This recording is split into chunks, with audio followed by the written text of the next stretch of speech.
Chapter 14: The Lotus Cave Lairs. Sun Wukong Outwits Demon Kings. The Tang priest and his disciples have been escorted by the grateful king of Elephantia, who had thanked them for the safe return of his daughter. The journey continues through the vibrant spring season, with the world around them coming alive in a symphony of color and sound. As they press on, the travelers encounter a formidable obstacle, a towering mountain that blocks their path.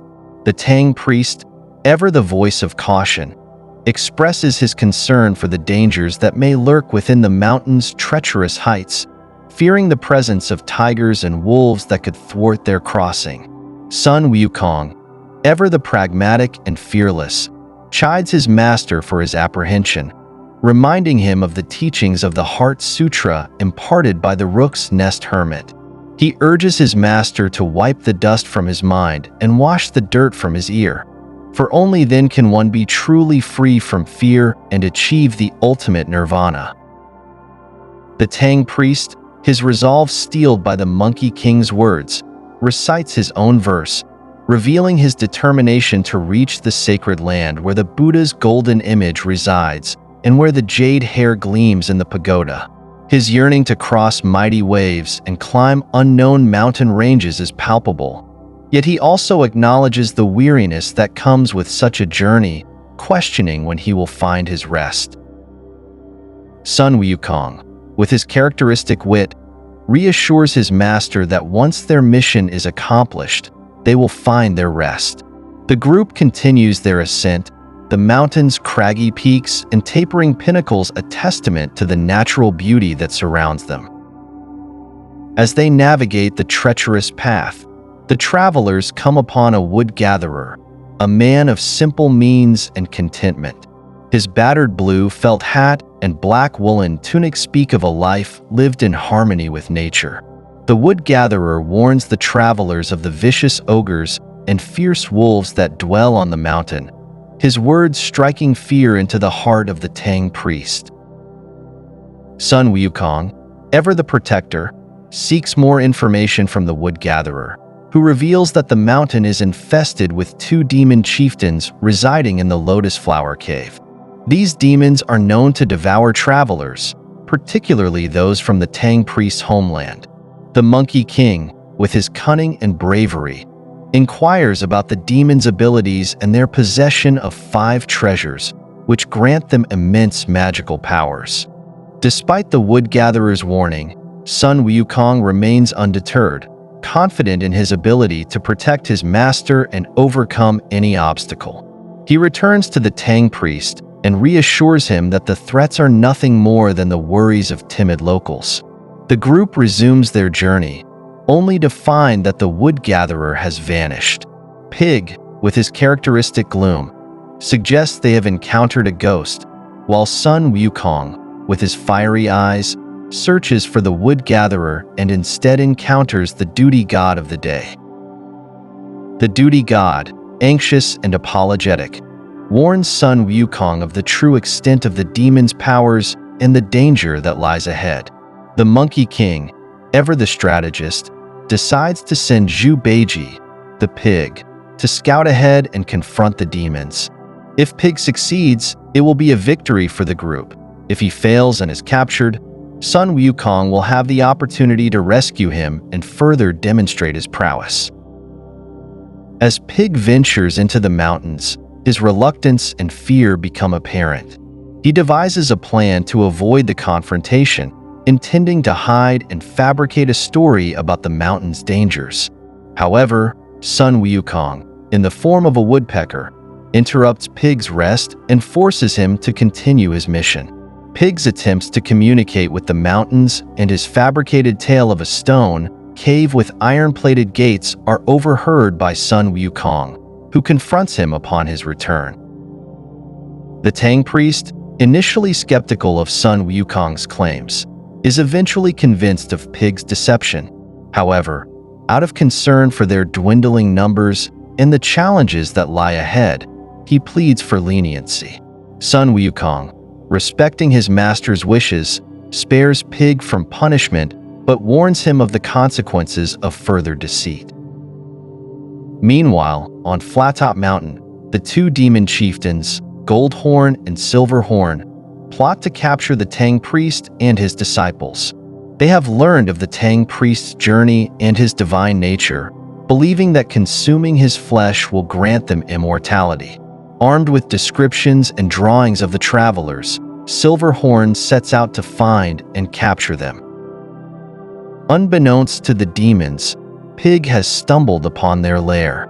His encounter with the monsters is a testament to his bravery and skill, as he battles Silverhorn and his minions with fierce determination. Despite his best efforts, Pig is eventually overwhelmed and captured, his fate uncertain as he is thrown into the drinking water pool within the demon's cave.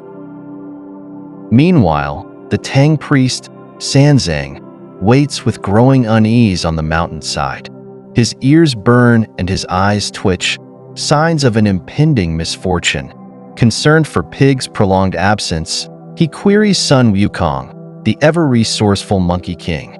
Wukong, with his characteristic confidence, assures his master that Pig's delay is not due to monsters, but rather his own laziness. He suggests that Pig has likely continued on the path ahead, and with a swift ride, they will soon catch up. As the narrative shifts to the demon's lair, the two demon kings, Goldhorn and Silverhorn, engage in a conversation that reveals their cunning plan. Having captured Pig, they are now certain that the Tang priest is near. Goldhorn advises Silverhorn to capture the Tang priest without mistake this time. Silverhorn, filled with determination, rallies his demons and sets out on patrol, guided by the auspicious cloud that hovers above the Tang priest, a sign of his divine nature. In a twist of fate, Silverhorn encounters the Tang priest, Friar Sand, and the great sage monkey, who remains blissfully unaware of the demon's true identity. The demon, disguised as an injured Taoist priest, plays on Sanzang's compassion with a fabricated tale of misfortune. He speaks of a temple to the west, a benefactor's request for blessings, and a vicious tiger that separated him from his disciple. Sanzang, moved by the old man's plight, offers his horse for the injured Taoist to ride. However, the crafty demon feigns further injury, cleverly manipulating Sanzang into allowing Wukong to carry him. Wukong, ever the perceptive one, senses the demon's deceit but humors the ruse, carrying the impostor while secretly plotting his demise. The demon, realizing Wukong's intent to kill him, uses his magic to summon the weight of mountains upon Wukong's shoulders. First Mount Sumeru, then Mount Ame, and finally Mount Tai, each landing on Wukong's shoulders with increasing force. The Monkey King, however, withstands the weight, much to the demon's astonishment. In a final desperate act, the demon brings down a fourth mountain, this time crushing Wukong beneath its immense weight, causing him to spew blood from his 7 orifices. With Wukong incapacitated, the demon seizes the opportunity to capture Sanzang and Friar Sand. In a display of raw power, he levitates the Tang priest, the friar, their luggage, and even the white horse, spiriting them away to the Lotus Flower Cave. The triumphant demon presents his captives to Goldhorn, who laments the absence of Wukong among the prisoners.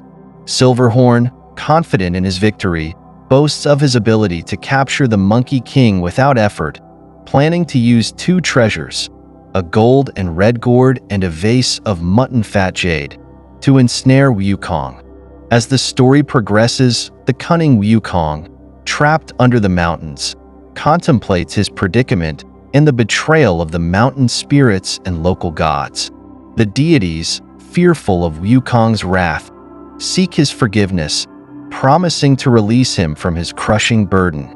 True to his word, once freed, Wukong spares their lives but warns them of his formidable power. The mountain spirits, in their terror, reveal the demon's plot to capture Wukong using the 2 treasures. Seizing this opportunity, Wukong transforms himself into an old Taoist master and tricks the two demons, dexterous ghost and skillful beast, into exchanging their treasures for a fake gourd. The narrative culminates with Wukong's clever ruse, orchestrated with the help of Prince Neza, who shrouded the heavenly palace's sunlight, moonlight, and starlight, convincing the demons that Wukong has indeed captured the sky and the gourd.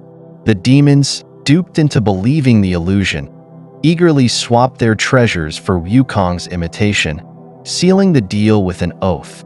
With the treasures in his possession, Wukong triumphantly ascends to the heavens to thank Prince Neza, leaving the demons to their bitter realization of the deception. The imps, now in possession of the imitation gourd, bicker over its use, their voices carrying to Monkey's ears as he watches from the sky. Their attempts to use the gourd are met with failure, and the realization dawns on them that they have been duped. The gourd, a mere illusion, disappears, leaving the imps in a panic. In their desperation, the two imps consider fleeing, but dexterous Ghost suggests returning to their mountain, hoping for leniency from their superiors. Their conversation is overheard by Monkey, who, in the guise of a fly, follows them back to their cave. Inside, the two demon kings, the junior and senior demon kings, are informed of the loss of their treasures. The kings are furious, their anger kindling as they realize that Sun Wukong, the great sage, has outwitted them once again. The junior demon king, undeterred, proposes a plan to capture Sun Wukong using 3 remaining treasures: the 7-star sword, the plantain fan, and the dazzling golden cord, the latter kept by their mother in the crushed dragon cave. The kings decide to send Mountain Tiger and Ocean Dragon, their trusted attendants, to invite their mother to a feast and retrieve the dazzling golden cord. Monkey, ever the eavesdropper, transforms into a little devil and intercepts the messengers, disguising himself as one of their own. He convinces them that he has been sent to ensure their haste, and together they continue on their journey. Monkey, in his cleverness, manages to kill the real messengers and assumes their identities, proceeding to the crushed dragon cave to deliver the invitation to the old she-devil. Upon his arrival, Monkey is struck by the she-devil's regal appearance, her countenance a mix of majesty and age. He is forced to humble himself before her, an act that weighs heavily on his pride. The she-devil, pleased with the invitation, prepares to depart for the feast. Monkey, now disguised as the she-devil, is carried in a chair by the chair porters, his heart heavy with the thought of the impending deception. He is led back to the Lotus Flower Cave, where the demon kings await their mother's arrival. The ruse is successful, and Monkey, as the she-devil, is greeted with reverence by the demon kings. They offer him a seat of honor and prepare a feast, unknowing of the true identity of their guest. Monkey, enjoying the turn of events, decides to play along, even requesting the ears of Pig, his companion, as a delicacy.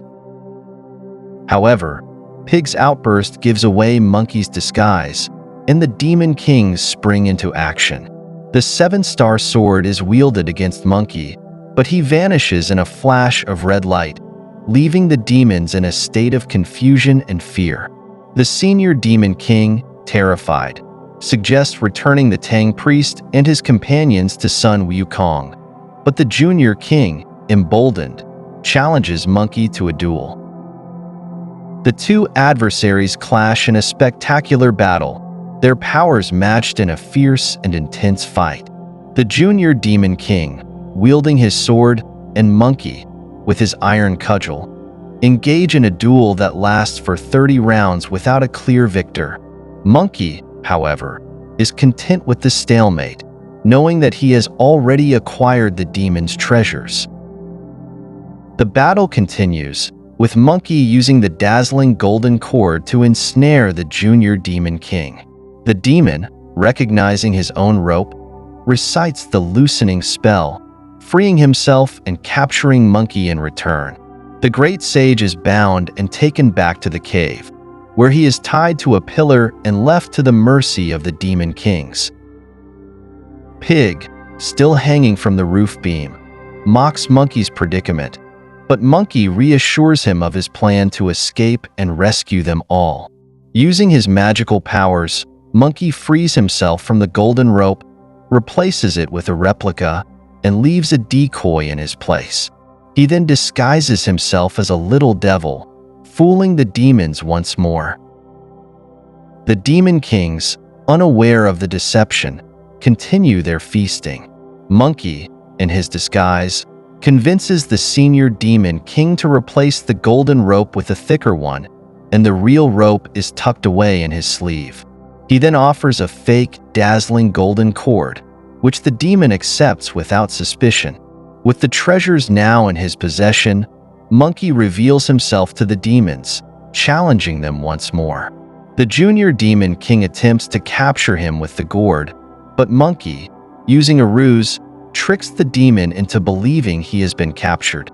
He then escapes, leaving the demons bewildered and celebrating their perceived victory. The narrative then shifts to a confrontation between the great sage and the demons. Sun Wukong, in his true form, challenges the demons to release their captive, the Tang priest, who has been taken from his path to the western heaven. The demons, however, are perplexed by the appearance of another novice, the sun, unaware that they are dealing with the same elusive and powerful adversary. The junior king, confident in the power of his gourd, ventures out to confront the intruder, only to be outwitted by Monkey. The great sage, using his magical abilities, creates a replica of the gourd and tricks the junior king into revealing its origins. The demon, caught in his own trap, is Shiru the gourd, much to the astonishment of his brother, the senior king. The battle between good and evil intensifies as the senior king, filled with rage and sorrow for his brother's demise, prepares to face Sun Wukong. The demon dons his armor, brandishes his 7-star sword, and rallies his troops, ready to engage in a fierce confrontation with the great sage. The two adversaries clash in a spectacle of magic and might, their battle echoing through the mountains and valleys. Sun Wukong, ever resourceful, employs his extraordinary abilities to create multiple versions of himself, overwhelming the demon's forces. The senior king, realizing the futility of his struggle, retreats to the crushed dragon cave, leaving behind a trail of defeated minions and a sense of impending doom. In the aftermath of the battle, the great sage returns to the Lotus Flower Cave, where he frees his master and companions from their bonds. The Tang priest, overwhelmed with gratitude, praises Sun Wukong for his heroics. The Monkey King, ever humble, brushes off the accolades, focusing instead on the trials that lie ahead. The story takes a dramatic turn when the senior king seeks reinforcements from his uncle, King Septimus Fox, who arrives with a formidable army, intent on avenging the wrongs inflicted upon their family. The two demons join forces, determined to capture Sun Wukong and reclaim their stolen treasures. The great sage, undeterred by the odds, faces the onslaught with Pig and Friar Sand by his side. The battle rages on, with the disciples of the Tang priest demonstrating their unwavering loyalty and courage.